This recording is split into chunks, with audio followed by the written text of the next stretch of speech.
Okay, who's excited now that we finally figured out what a Beinoni is? Well, we really didn't, did we? We're still hanging in suspense. We're hanging in suspense, but we figured out that a Beinoni is perfect. He never does any Averis. He never misses a chance to learn Torah. So we at least figured out how Rabbi could think that maybe I'm a Beinoni. But now, if Rabbi's a Beinoni, then it's Tzaddik. Obviously, Rabbi's not a Beinoni. But we understand how he made that mistake. Because a Beinoni is so perfect. But what's a tzaddik? If a Beinoni is perfect, then tzaddik's next level. What's a tzaddik? A tzaddik must be the ultimate super Jew. But here's the problem. The Alter is now going to address two problems. You have someone like Yehuda, who stays up late at night learning Kabbalah. And then you have someone over here, like Label, who is a master in learning Gemara and the revealed parts of Torah.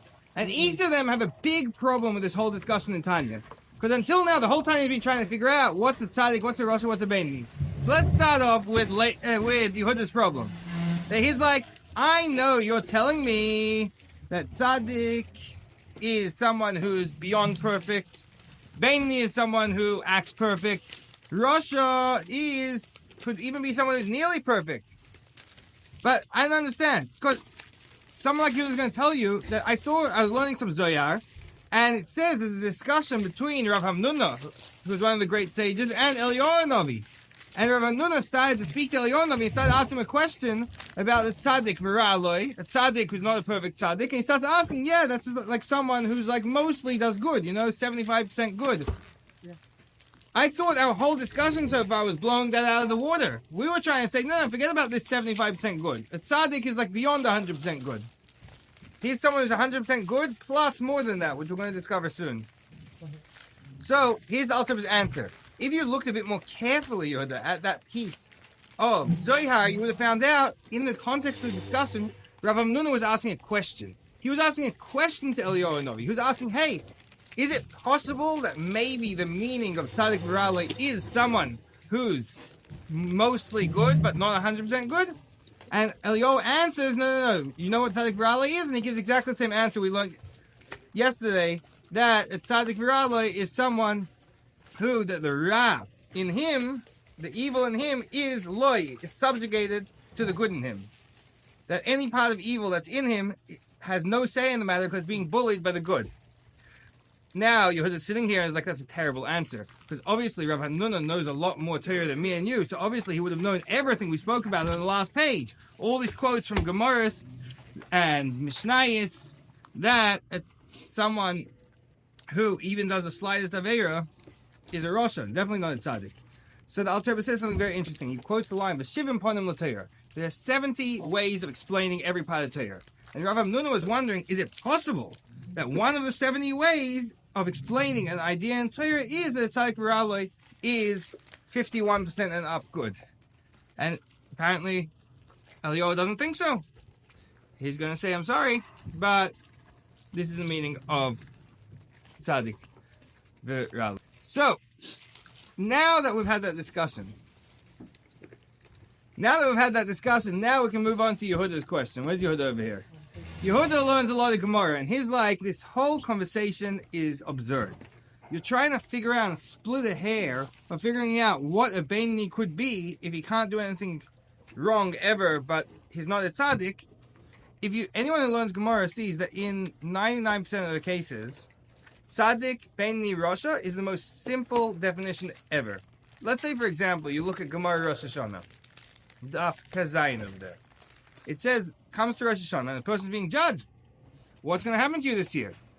So, it says very simply, if you have more than 50% good, you have the scales, all the good deeds, all the bad deeds. If the good deeds outweigh it, then you put into the book of Sefer Shel Tzaddikim. You're written down to the book of Tzaddikim. If you're mostly bad, then you go into the book of Rishonim, and good luck having a good year. And if you're half and half, fluke, chance, you're half and half, great job, you balanced it out exactly. Before Rosh Hashanah, you made sure to put one more coin in the tzedakah box just to make sure you get that exact balance. Now you go into the book of, you're in between, so there's a separate book for you. Very nice, the book of the guys in between, the Beinoni. By the way, I was once in Yeshivas Kayetz in Westchester, and I was learning Gemara Rosh Hashanah that year. and I lost my Gemara. So I was borrowing someone else's Gemara. So this Bacher, he had in his Gemara I borrowed. On that page, it says in the Gemara that finishes off the quote about you get written down in the book of Beinoni, the Sefer Shel Beinoni. Right after the Gemara begins a Brisa. It says Tanya starts with learn to the Brisa. So the Bacher underlined in his Gemara, Sefer Shel Beinoni Tanya. Fine. The quote in Gemara, Sefer Shel Beinoni Tanya. Either way, we have a label over here who thinks this is a completely absurd discussion. Because you found some obscure mentions that a Tzaddik or a Beinoni is like a superstar, but in 99% of the time, if you see Tzaddik, it means that you're mostly a good guy. And you see Rasha, it means that you're mostly bad. See Beinoni, it means half and half. So here's the thing. You ready for Alter Rebbe's answer to you?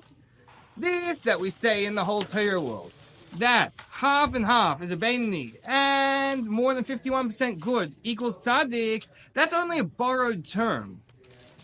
That's a borrowed term. That's not a real definition. It's a borrowed term. Like, I'm going to turn around and I'm going to be like, Moshe Reuben is a legend. Now, is he really a legend? Do people walk around saying stories of how legendary he is? His great-grandfather, Moshe Reuben, people say he's actually a legend. People say stories about him. People recount his incredible deeds. Are you actually a legend? No, I'm just saying that you're a good guy. So I'm borrowing the term legend to explain that. You know? You have someone like Hillel. He asked me a question. I'm like, wow, Hillel, you're a genius.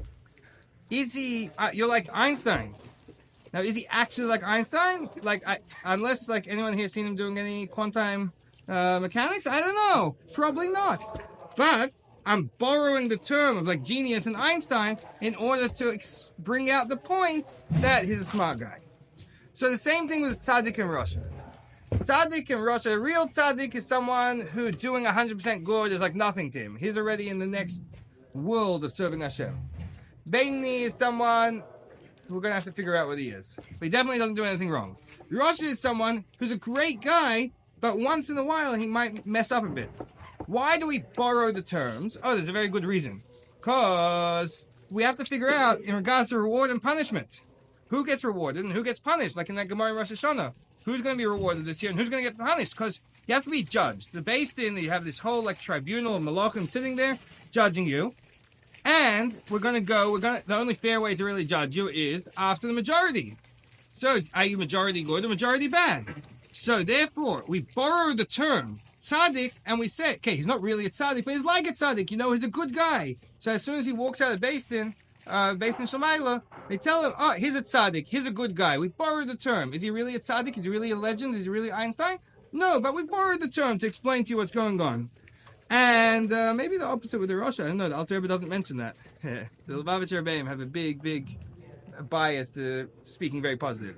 But the real term, let's talk about the real rank of tzaddik is when you unlock tzaddik level. Now, in that, firstly, about that, you know what it says in the Gemara? Tzaddikim, the Yetzer Tov is in charge. Like it says, David HaMelech said in the Pasuk in Tehillim, the Libi Chol B'Kirbi, my heart is empty within me. What's a heart? The heart is a place that the animal soul likes to hang out. We'll have more about that tomorrow. And that's where all the bad feelings come from. People feel, you know, someone, you're driving and someone goes honk honk, and then you start to feel your heart racing, and you start to feel angry, and you start to think about honking back and getting into some road rage. You know, the heart is also desires. You know, someone sees like a really juicy apple turnover, and their heart rate picks up. The heart is a seat of the emotions. It's not always about the heart rate. Sometimes you can have lots of feelings in your heart without your heart rate picking up. But the seat of the emotions. So you know what David HaMelech said? My heart is empty inside of me. He didn't have any Yetzer Hara. He had empty of bad feelings. Empty of bad feelings. Isn't that incredible? Imagine living a life where you never even had the slightest feeling of jealousy or anger or hatred or lust. You're just, all day, you're like, you know, someone sees you down the street and someone's like, hey, Shner, what's going on? He's like, you know, I was just thinking about that. I really love Hashem. I'm experiencing loving Hashem. It's like, dude, you're by the bus stop over here in New York City. What's inspiring you over here? You're like, I just love Hashem. Imagine a life like that. That's what a tzaddik lives like. Every moment of his life is just like, I love Hashem. Sometimes he's like, you know, I'm really experiencing fear of Hashem right now. But those are the two options. He doesn't ever fear love of a donut. He doesn't ever have a fear of whether the teacher's going to give him detention. He's just obsessed with Hashem. That's what a real tzaddik is. How David HaMelech get rid of this? Alter Rebbe says here, he killed it through fasting. He did so many spiritual fasts and that he destroyed all physical and corporeal feeling from within him. Now, I'm going to tell you guys, don't try this at home. Number one, the Alter Rebbe says very clearly, and the Rebbe says like a million times to everyone who thought that fasting is a good idea, that we don't do any fasting nowadays. But also, you should know, it says in another place that David Melech killed his Yetzer Hara with a different method. You know what? He killed it by learning too much Torah. You guys, you can try this one, okay? You can try this at home. Don't have to be a professional to attempt. He learned there's two ways of destroying the Yetzer Hara. One's by knocking it down, and the other one is by lifting yourself up.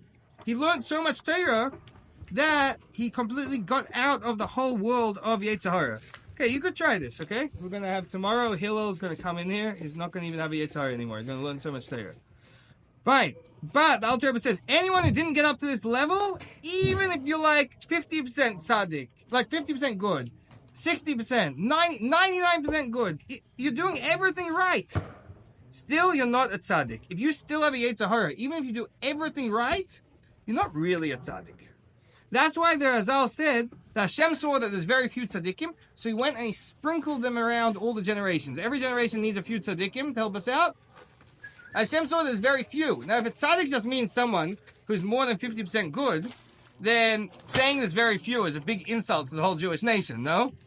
If there's very few people that are more than 50% good, that's a massive issue. Obviously, most people are more than 50% good. Like you see in a line, like for example, that your whole nation, Amech kulam tzaddikim, it says in the Mishnah.